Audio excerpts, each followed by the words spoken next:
சிந்தனை. இப்போது எல்லாரும் வந்துட்டு அவங்க அம்மா அப்பாவை பற்றி நூல்லாம் பெருசாக எழுதியிருப்பாங்கன்னு சொல்ல முடியாது. அதுக்காக அம்மா அப்பாவை பிடிக்கலன்னு சொல்ல முடியாது இல்லைங்களா? அந்த மாதிரி இயல்பான ஒரு சிந்தனை. அந்த சிந்தனை வந்து இயல்பாக வெளிப்படக்கூடிய நிறைய இடங்கள் வந்துட்டு நமக்கு சங்க இலக்கியங்களில் இருக்குது. மிக குறிப்பாக இந்த தமிழ் தேசியத்தை இந்த தூக்கி பிடித்த முதலாவது நூல் அப்படின்னு சிலப்பதிகாரத்தை சொல்லலாம். அப்போ அந்த மூவேந்தரும் ஒன்றா சேர்ந்து தமிழ்நாடுன்னு நிற்கணும், சேர நாடு, சோழ நாடு, பாண்டிய நாடுன்னு நிற்காம தமிழ்நாடுன்னு நிற்கணுங்கிற ஒரு கருதுகோளை வந்துட்டு சிலப்பதிகாரம் முன்வைத்தது. அதனால தான் வந்துட்டு அதை தமிழ் தேசிய காப்பியம் அப்படின்னு சொல்கிறோம்.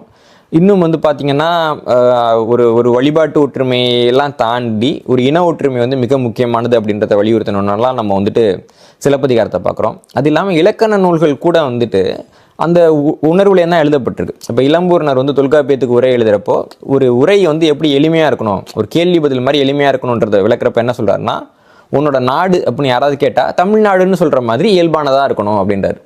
நாடு யாதெனில் தமிழ்நாடு என்றல் அப்படின்னு குறிப்பிடுறாரு. அதே மாதிரி பின்னாடி வந்த அரசர்கள் பார்க்குறப்போ அவங்க பேருக்கு வந்து அவங்க ஒரு விளக்கம் கொடுக்குறப்போ அல்லது ஒரு அடைமொழியை சேர்த்துக்கிறப்போ தமிழ்நாடுங்கிற சேர்த்துக்கிட்டாங்க. இப்போ தமிழ்நாடு காத்த பெருமாள் அப்படின்னே ஒரு பல்லவ அரசர் இருக்கிறார். அதே மாதிரி ராஜராஜ சோழன் சொல்கிறப்போ தண்டமிழ்நாடன் ராஜராஜ சோழன் அப்படின்னே ஒரு குறிப்பிடுறார். தமிழ்நாடன் அப்படிங்கிறத ஒரு அடையாளமாக பயன்படுத்தக்கூடியது வந்துட்டு இருந்திருக்குது. இப்போ தமிழ் தேசியம்ங்கிறது வந்துட்டு இன்னைக்கு நேற்றுக்கு வந்த கொள்கை கிடையாது. திராவிடம் என்று இவர்கள் சொல்லக்கூடியது உருவாகுவதற்கு குறைந்தபட்சம் 2000 ஆண்டுகளுக்கு முன்